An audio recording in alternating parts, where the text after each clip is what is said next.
had a chance to make it to any of the Black Lives Matter protests?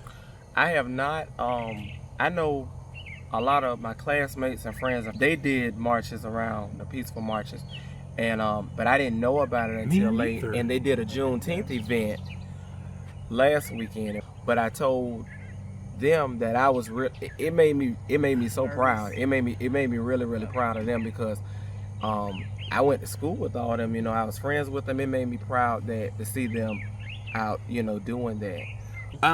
What's your take on the Black Lives Matter peaceful protest, and then expand on that in regards to the rioting and the looting that you see that are transpiring around those peaceful protests? I don't like the rioting and the looting, but at the same time, I know that people are very angry about what's going on. I know that people are clearly enraged, but I don't think that that's the way of getting our problem solved. Far as the peaceful protests, I'm glad to see everybody around the world protesting and you know, not just black people. Majority of those protests are a lot of white people, you know. So and young people. So that says a lot, you know. I think that people should continue to, you know, that's one of our amendments to protest, you know, peacefully. I think people should continue to do it. But as far as the rioting and the looting, like I said, I get that everybody's upset because, you know, even with, I was sharing with somebody at work, I think I shared with you, I was a small kid when they had, when Rodney King got beaten in California. And after the verdict, that was in 91, the 92 was the verdict when they gave the verdict, and they had the fires all over California. People were enraged and upset about that. I do get that people are enraged and upset, but I just don't think that that's the way of getting problems solved. See, I'm a little more of an extremist with it because, of course, I support the peaceful protest, but at the same time, I was telling a lot of my white friends, you know, if that was my godson or my own son or one of my friends that got killed, I don't know if I'd be able to contain myself. I don't. And that might be just because I'm young and still a little belligerent, you know, but I don't know if I'll be able to contain myself. And if that meant burning down a Nike store, then hey, Nike. It's hard to tell. And you know, even after Dr. Martin Luther King got shot, there were riots everywhere. So, you know, a lot of people forget we've seen this before, and that's like people went back and forth on Facebook because some white people saying, you know, well, why are you burning stuff? Why? And then people were posting, well, the Klan used to go around and burn churches and burn people's homes and stuff. Like I told somebody, it's a hurting. You know, when I actually saw the video of George Floyd, I was home. Oh, that made the me day sick. The day before, the day of, was when the black guy was in Central Park bird watching, and the lady had the dog, and she called the police on him, lying, saying that he was doing something to her. When I saw the video of George Floyd, I really didn't have. There were just no words. There were just no words, and to the point where it was that bad to where it got to the point people stopped showing it because it was just that it was just a lot. It was just that bad. That was in real time. You know, you're seeing that in real time. And I told them at work, I said, you know, being a young black guy, that could have easily been me. I said that could have been me. But I think that this have opened up a lot of eyes. I think that more eyes still need to be open. But I mean, you know, to see that, you know, it's mind blowing. It's really mind blowing. That video made me sick. The very first time I watched it, when he said "mama," I broke down and started crying. Like I could not. Like it makes me sick thinking about it. Cause like his mom passed. Oh, I'm about to start crying. Yeah. His mom passed away. Sorry. No, and I think that's just it. Like, people aren't getting the emotional side of this, and they need to see it. You know, and for you, you're a mom. Like, we're not looking at each other as possibly our own children, and so we're not putting that perspective there. You know, like, you're 31 years old, but I could still look at you and say, that's my son. How would I feel in that situation? Exactly. You know, Exactly. and there's not enough people putting themselves there. No, because a lot of people, majority of people feel that, well, being, you know, like I told you earlier when we talked, it's a difference in when you're black dealing with law enforcement and when you're white dealing with law enforcement. Most white kids, they're not going to be treated like that. And if they are treated like that, they're going to be hard repercussions. They're going to be hard repercussions. But a lot of people don't look at life like this. Sometimes you have to step out of self and put yourself in another person's shoes. You might not fully understand. You might not fully understand what it is to be black, but at least look at it in a way where you can kind of imagine. But see, a lot of people live in this box of, well, it's not me, I'm not dealing with it, so it's not my problem. So they're dismissive to what's going on, and that's the problem. Yeah. That's the biggest thing I think that hurts getting rid of the systematic racism and stuff, is it's too many people. And you know, you talked about, okay, I've talked to 2 people and they've kind of opened their eyes. I have a really good buddy who he lives in an area where he doesn't interact with a lot of people, and so he's going off everything that's based on how he grew up. And he and I were having conversations, and he's like, I didn't see it that way. I was like, no, because you've never had to. And I'm not saying that you're bad for not seeing it that way, but now you know all the information. Now you can broaden it. Well, that's like with this, and I know you asked the question about Southern communities. You know, most Southern communities have a reputation for being Christian communities. What I don't understand with people that say they're Christians, which means you're Christ-like. What I don't understand with people that say they're believers of Jesus Christ, and they believe in His Father God, you know, who left the greatest commandment, that we love you one another. I don't understand how you can have racial views and say you're a Christian. Yeah. That's the part that I want somebody to really make me understand, because you can't say you love a God whom you've never seen, but you hate people that you see every day, whether they're black, whether they're white, whether they're gay, whether they're straight. You can't love God and hate somebody else. You can't. It don't work like that. But a lot of people live on this cloud that, oh, I love God, I love Jesus, and I'm a Christian, but I don't like that person because they skin different than mine. It doesn't work like that. But I really would just love for somebody to make me understand and give me an explanation of how you say you're a Christian, but you got hate in your heart and you got these racial views in your heart. Yeah. I don't understand it. So I will say you'll never get that explanation, because there's not one. No, there's not. There's not.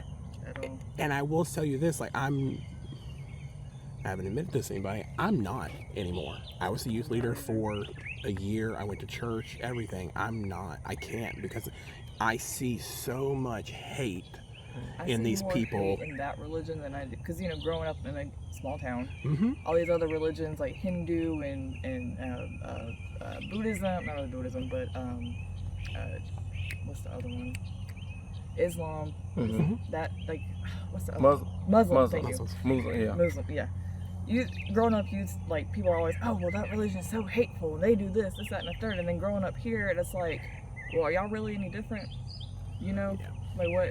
And I'm not saying every Christian's like that. I'm not saying just like every hateful Muslim isn't a representation of the entire religion. I get that, but growing up, being white, and then seeing this and supposed to be a Christian, I'm like, if that God's that hateful, I don't want nothing to do with it. And see, far as salvation, that's what a lot of people don't realize. if you saying you a Christian, which you shouldn't really have to say it, you should be able to live it, and people see something in you. If you're saying this, that you love God, but you got hate in your heart, and the people around you seeing this, that's what happens. That makes people say, I don't want to believe in the God that you believe in, because you telling me one thing, but you're doing something different, you know. But I know that there's no explanation for that. I mean, I know that, but a lot of people, you know, they say they saved and stuff, but like they got that in them, and it's like, are you really saved? Really? Yeah. And that blows me. So, you going back to like the riots and stuff, I heard it explained this way. Okay, there's a social contract between the black community, the white community, whatever, and the justice system. And that social contract says that you're supposed to protect us, you're supposed to take care of us, not take care of us, protect and serve and not kill. So when you break that social contract, by taking somebody's life away, by taking a human life, the only real way to retaliate and not take a life is destruction of property, you know. And so like you broke that social contract. How, aside from peaceful protest, which you're not listening to, you're actually breaking a social contract when we do the peaceful protest by attacking us. There's nothing left for them to do. And I always throw back, you know, you're talking about they were rioting during Martin Luther King and stuff like that. This country's founded on rioting and looting. Look back to the Boston Tea Party. Look back to all the we are literally a country, yes, with the slavery aspect that's there, but like we're founded on the idea of kicking somebody's ass to get our point across. Well, yeah, and then look at Rosewood. Yeah. You know, that town was burnt to the ground. That was a predominantly black town here in Florida. A lot of people don't know. Most people, yeah, that was here in Florida. There's a couple in Florida. The last living resident, she died 2 years ago. She was from here. Her brother, Mr. Wilson Hall, he died. But they were Rosewood survivors. Miss Daniels died. You know Coach Hall? It was his grandma. Holy crap! Yeah, his grandma was a Rosewood survivor. Oh my god! She was the last living survivor. And if you know anything about that, Rosewood was a small town. It was in Levy County, which is not far from Gainesville. It was that town. It was Sumner. Rosewood was predominantly black, and a lot of the black people that lived in that town were very well off. Well, you know, one of the white ladies in the community claimed that she had been beaten and raped by a black man. And isn't this like in the elevator or something like that, or in the staircase? In the home. Yeah, okay. And she said that, so the residents, you know, back then in the South, you know, they had mobs. They went around and killed a lot of black people. So one of the white men that lived in the town, Mr.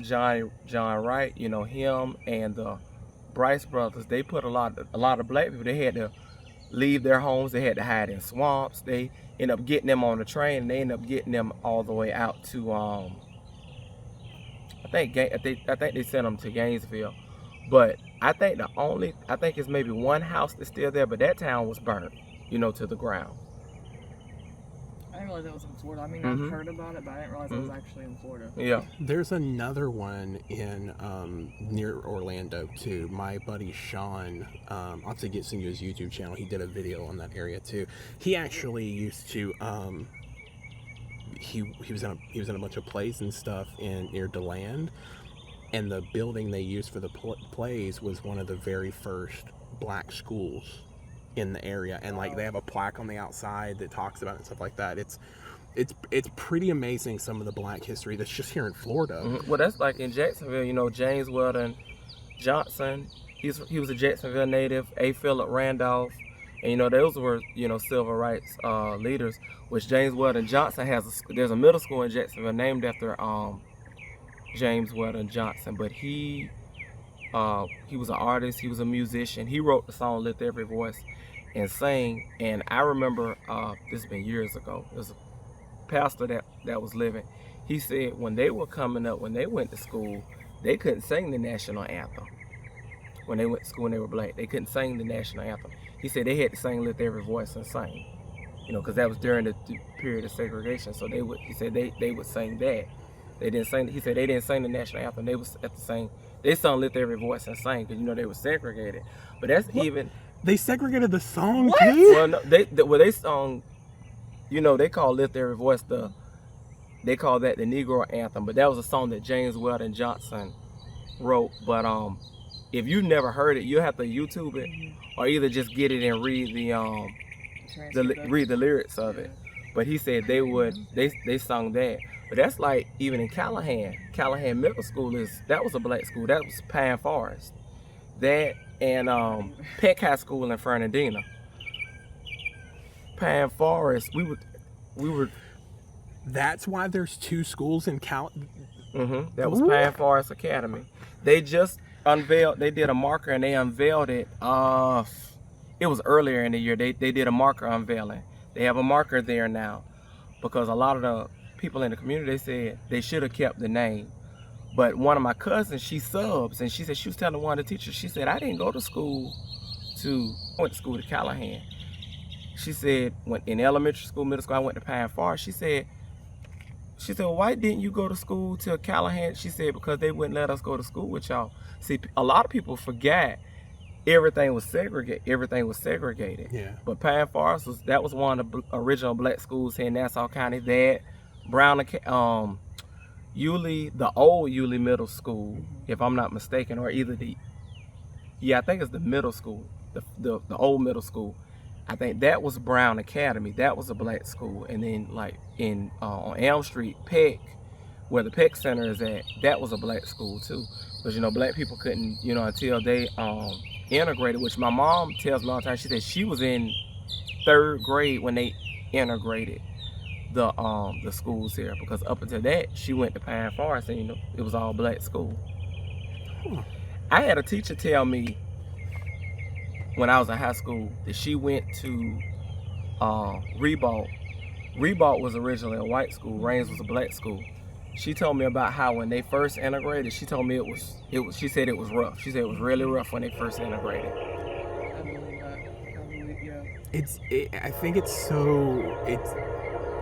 still goes back to like how young some of these issues are, you know. Yeah, and I think that's how young everything is. Like, it's so crazy because a lot of, like, growing up, you know, learning about black history, well, the little that we did, it was always clips in black and white, so it really made you think, oh, this happened so long ago, because now everything's in color. You know what I'm saying? But then you do the actual research on it, I'm like, man, my grandma was alive when that happened. Like, you know what I'm saying? Like, there's still survivors of some of the stuff that happened. Like, crazy to think about.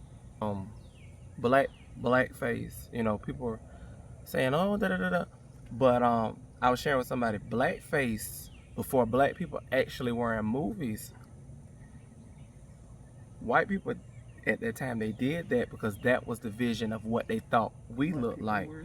The blackface and the big red lips, that was what we were considered. That's just like people were saying about Aunt Jemima. I had somebody say, you know, well, I don't understand why they took off, which now they say the grandson suing. But the vision of that actually came from, you know, they call black women mammy, which if you ever see, if you've seen Gone with the Wind, Hattie McDaniel, they she played mammy. But that was, like I told somebody, I said, you know, if you do your research stuff, it's a reason behind. Yeah. It's a reason behind everything. Oh yeah, 100%. Why do you think for small towns we don't see a lot of protests? Retaliation. And I will say that because I was trying to plan a peaceful protest with Mr. Kevin, and all we were trying to do was walk from the police substation down to the church right there at the corner. And there were so many people saying that they were scared to do it, that they were scared of retaliation. My own mom was like, look, I'll stay home and watch Maya for you, but I cannot be there. She's like, I'm so scared of retaliation. And I think part of that is because when they were younger, there was so much more retaliation than there is now. And I'm not saying there's no retaliation. I'm not saying, you know what I'm saying? But back then, it was less likely for even white people to take up for the black people. You know what I'm saying? You could have your life lost. Yeah. You could, I mean, seriously, like, And that's why I was telling somebody, I said, which we, you know, in the era of our grandparents, like, it's crazy. People could get your phones and call and make threats. People could threaten to have bombs in your houses. There's nothing you could do. It's crazy. That's like I was sharing with somebody about Goodman, Cheney, and Schwerner. Those were 3 young men. 2 of them were white. Cheney was black. They were from Schwerner, his name was Mickey. He was from New York. He came to Mississippi to help with voter registration. And with that story, that gets into policing, and our law enforcement having history with police. They went to a town in Mississippi to help with voter registration. Well, I guess the people in the town found out about it. Well, one of the churches in that community, the black community, they were having church. When they came out, the Klan was waiting for them. They ended up burning the church down, which they did that to get Mickey Schwerner to come back to their town, which they end up doing to check on the residents. Well, they ended up, in the story you have to research it, they end up getting arrested in this town by one of the sheriffs. He held them in jail up until he didn't release them until 10 o'clock at night. Now, for anybody that knows anything about Mississippi, you imagine being released out of jail late in the night in Mississippi. And, they were told to leave town. Well, they got followed. Yeah, I know the rest of this one. Yeah, they got followed. And the FBI ended up having to investigate that, which if you have ever seen the movie Mississippi Burning, that really gets into detail of what happened. But that's like I told somebody, I said, a lot of people think it's a joke. People saying, oh, there's no racism on police forces. The United States has a history of having racist cops on police forces. But back then, the stakes were, you could get killed for trying to register to vote back then. So this is something that I learned recently, do you know where the police force comes from? It was to basically capture black people, to bring them back to be slaves, because in the Proclamation, there's a loophole that states slavery is illegal unless you're a felon. So there was cops going out to arrest these black people to bring them back to the plantations to rebuild the South again. Well, there's also, so it originally started out as a vigilante group. Oh, I didn't know. And then that vigilante group became the police of policing the slaves who still could be slaves because they were criminals. And then the police force evolves from there on. I did not know that. Yeah, I was reading that recently. I was like, of course it needs completely redone because it's based off of that vigilante group. So, yeah.